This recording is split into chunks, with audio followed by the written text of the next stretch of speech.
vídeo eu vou falar sobre o que um professor de redação particular pode fazer por você. Bom, entre as diversas vantagens de você trabalhar com um professor particular, eu vou falar algumas aqui e nesse vídeo eu vou dividir um pouquinho, né? Porque eu tenho que dividir para conquistar, né? Bom, eu vou falar principalmente quais as vantagens que isso tem se você for um vestibulando, um concursando, e se você estiver no colégio, no ensino médio, enfim. Se você está estudando para um concurso, está estudando para o vestibular, agora já quase meio do ano já chega aquela canseira, esse vídeo é para você. Não desista, que vai dar certo, tá? Se você está no colégio, está no ensino fundamental, 2, no ensino médio, é importante que você tenha em mente que muitas vezes você tem que se colocar a meta de superar suas dificuldades. Ninguém nasce sabendo, ninguém é bom em tudo. Sempre tem aquele colega que vai de 10 a 0 em matemática e chega na hora de português, troca um pouquinho as palavras, né? Sempre tem aquele colega que é ótimo na hora de escrever história, mas chega ali na hora de fazer uma prova de outra disciplina, não vai tão bem, né? É interessante a gente ter consciência um pouquinho das nossas dificuldades. E nisso, um professor particular pode te ajudar, tá? E no caso de você ser uma pessoa já adulta, já com nível médio ou superior, que vai prestar um concurso, poxa, ninguém vive só de prestar concurso. A gente trabalha, a gente tem vida, a gente tem outras responsabilidades. Então a gente não tem tanto tempo assim para estudar como na época do colégio, né? Então é importante a gente saber direcionar os estudos.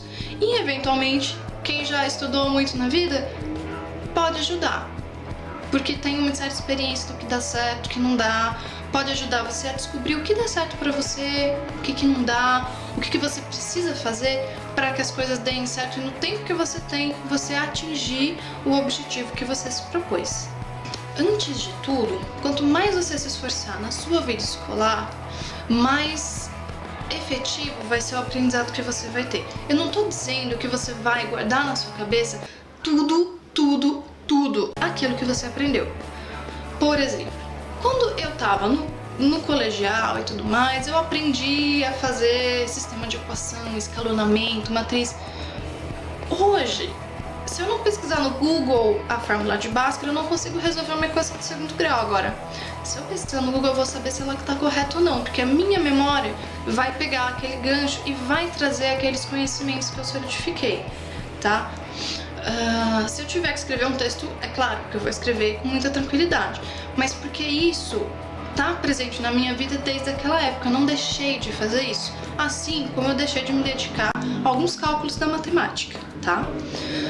Então, o que acontece? Quando a gente aprende, a gente vai colocando tijolinhos por cima de tijolinhos e vai construindo agrupamentos de informações que no nosso cérebro são correspondentes a novas sinapses que vão se formando, tá? Sinapses são as comunicações entre um neurônio e outro, tá? Quanto mais a gente aprende, mais caminhos vão se criando. Então, mesmo que no futuro a gente não lembre, assim, vapt-vupt de tudo que a gente aprendeu, é muito mais fácil a gente acessar. Tá entendendo por que é importante a gente se dedicar nos nossos anos de ensino básico e ensino médio? Pois é, se no futuro você precisar desses conhecimentos, vai ser muito mais fácil rever. Agora, tá, Ana, mas legal, quando eu tava lá no ensino médio tinha tanta coisa mais importante pra mim do que estudar, tipo beijar na boca, matar aula, enfim, namorar, ir na balada. Legal, tudo bem, eu já fui professora do ensino formal e eu sei do que você tá falando. Eu lidei com jovens, assim, durante algum tempo. Eu sei que isso é muito normal. Agora, uma coisa não tem que excluir a outra. Você pode ir na balada e ainda assim ser um bom aluno, né? Embora aquela velha ideia romântica do cara, do aluno desajustado e que vai mal porque é mal compreendido, ainda seja uma coisa extremamente atraente. Bom, deixa eu te falar uma coisa. Essa ideia tá meio ultrapassada, tá? Não precisa deixar de se dedicar aos estudos para ser feliz. Voltando àquela história das sinapses dos neurônios. Se no futuro você precisa precisa se dedicar a um concurso, a estudar para uma coisa especificamente, um desafio novo na sua vida, vai ficar muito mais fácil você relembrar. E aí você vai ficar muito menos dependente de professor, de cursos específicos. O seu aprendizado vai ser muito mais autônomo. A partir do momento que a gente aprende a aprender, tudo muda e as coisas ficam muito melhor. É claro que nem sempre a gente vai conseguir aprender tudo sozinho. Às vezes a gente vai ter que entrar no YouTube e procurar por aula de redação, né? Pra isso a gente tá aqui. Então, se você é um concurseiro ou um vestibulando, vai ser muito mais fácil você buscar na sua mente aquilo que você trabalhou do que você criar isso naquele momento. É claro que de um jeito ou de outro, eu não tô dizendo que você vai ficar em desvantagem. É a única coisa que você vai ter que ter um pouquinho mais de esforço, né?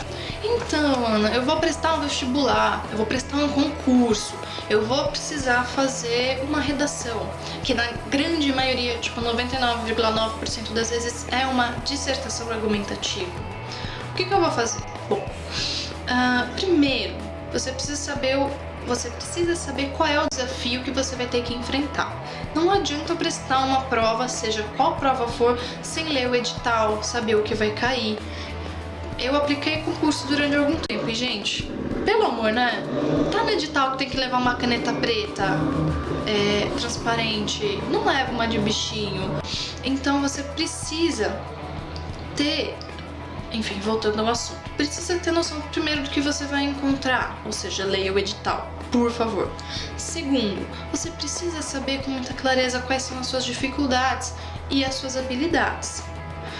E terceiro, essa história de que fulano escreve bem e fulano escreve mal, porque eventualmente ele foi agraciado com esse dom na hora do nascimento dele, gente, é bobagem. O que existe são habilidades mais cultivadas e habilidades menos cultivadas. É claro que tem muita gente que tem aptidão para números, muita gente que tem aptidão para outras formas de expressão, mas até aí tudo bem, né? As pessoas são diferentes, não vamos querer nivelar todo mundo. Agora, se você é uma pessoa que tem aptidão para números, não quer dizer que você tá fadada a ser uma pessoa que escreve mal, tá? Então, por exemplo, quando eu passei no vestibular, eu me achava azeitona da empada, pô, já passei na USP, que legal. Mas a partir do momento que eu fiz meu primeiro trabalho, eu tive uma nota ruim. O meu primeiro trabalho na faculdade de filosofia. Por quê? Eu tinha passado em um desafio. Mas, para passar nos que vêm depois, você precisa continuar aprendendo. Então, se isso for um desafio novo para você, é muito provável que você tenha que quebrar um pouco a cabeça até se sentir apto. E nisso, um professor particular pode te ajudar muito, beleza? Principalmente otimizar o seu tempo no tempo que você tem, tá? Para estudar. Porque eu sei que para muita gente não são assim muitas horas por dia. O que eu quero dizer é que todo desafio novo, ele traz uma nova dificuldade, e isso é muito normal. O que a gente não pode é se deixar abalar por isso.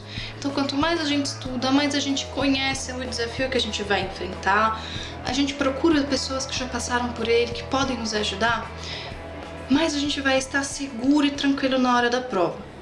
Ah, então eu vou chegar lá, eu vou ficar tranquilo, não vai ter nenhum problema, eu vou passar. Não! Toda prova tem um nervosismo inerente. Mas o que eu tô dizendo é que quanto mais você conseguir minimizar, melhor. Bom, e se a minha dificuldade for no colégio, Ana, o que eu faço? Bom, no colégio é uma outra história. É um ensino fundamental, é um ensino médio, mas considera-se que durante o ano letivo você tem que ter um desenvolvimento. Então não é uma coisa que você tem que provar que você dá conta de um certo desafio lá nas 4 horas em que acontece uma prova de concurso ou de vestibular. 4 horas mais ou menos. Você vai ter que trabalhar durante o ano inteiro. Agora, se você trabalha metodicamente um pouco todo dia, você não vai precisar se descabelar quando chegar a hora da prova, tá? Então a dica é, não deixe para amanhã o que você pode fazer hoje.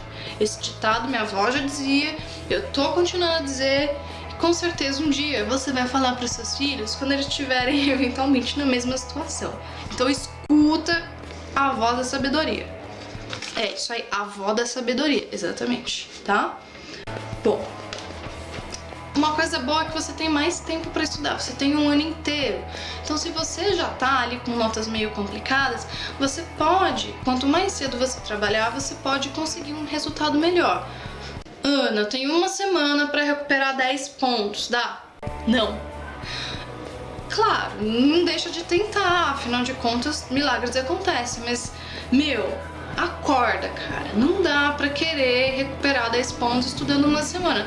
Você vai se matar de estudar, ter lá, eventualmente, lá um monte de problema de estresse, vai chegar na hora da prova, vai ter um branco e já era, né?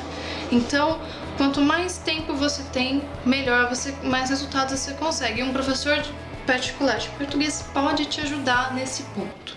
A gente vai olha eu querendo já abocanhar vocês.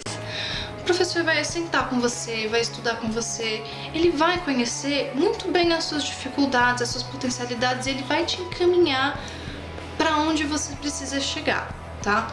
Ah, então quer dizer que o meu professor da escola não me conhece? Não, claro que ele te conhece. A diferença é que você e um professor particular tem muito mais tempo de atenção um para com o outro do que o seu professor, que tem que fazer com que a sala de aula não caia com 15, 20, 30, 35, 40 pessoas ali dentro, compreende? Quando o professor precisa dar conta de um aluno, é tranquilo.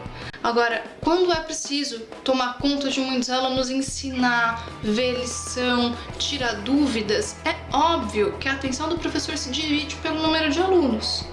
Não é que você não tenha a chance de aprender bem, não estou dizendo isso. Não é que o professor não tenha atenção para você e não conheça você. Acontece que o professor tem muito mais gente para dar atenção do que apenas para você, concorda? E, gente, na boa, o professor que faz tudo isso e que dá conta do que faz é um herói, porque não é fácil, tá? Bom, o que acontece no caso da escrita? É muito importante que você faça uma redação, o professor leia, corrija e te dê uma devolutiva. Diga o que você errou e como você pode melhorar. E que você faça essa nova versão, porque aí você guarda tudo o que ele anotou. Você vai lembrar, eu não posso fazer isso porque o professor corrigiu, então vou fazer aquilo outro. É muito simples. Bom, então olha que interessante, você conta com o professor do seu colégio, você conta com o professor particular e assim você consegue dar conta de muitos desafios e superar muitas dificuldades. Acredite, isso vai ser muito gratificante. Quando você percebe que você é capaz, você vai querer alçar voos maiores. E é para isso que o professor está aqui. Eu costumo dizer que a minha alegria é quando o aluno não precisa mais de mim, ok? Então eu quero ensinar o aluno a aprender sozinho. E o legal é que esse trabalho, ao longo do tempo, ele vai aparecer também no seu desempenho escolar. Ou seja, é muito provável que com o tempo você também vai melhor no colégio. Afinal de contas, isso é importante, porque quem não passa na prova não sai da escola, né? Tem uma frase muito bonita do Albert Einstein que diz assim: a mente que se abre para novos caminhos nunca volta ao tamanho original. A mente que se abre para novos caminhos nunca volta ao tamanho original. O que ele quer dizer com isso? Lembra das sinapses? Pois é. Quanto mais sinapses a gente forma, mais caminhos a gente tem, mais os nossos horizontes se ampliam. Então, por mais que a gente esqueça uma outra informação que nos ajudou a abrir esses horizontes, eles não voltam a ser os mesmos. Então, isso é muito importante. Aplique-se a abrir seus horizontes e você vai ver como você vai se tornar uma pessoa melhor, mais interessante, tudo isso. Eu vou ficando por aqui. Se você gostou, dá um like, curte aí, ok? Se você teve ou tem alguma dúvida, gostaria de perguntar alguma coisa, deixa aí nos comentários aqui embaixo que eu vou responder com toda alegria e todo carinho, tá bom? Se você quiser ver a versão escrita desse post, você pode ir no www.escrevendosemmedo.com.br, o link eu também vou deixar aqui embaixo, ok? Beijo pra vocês, até a semana que vem. Tchau, tchau!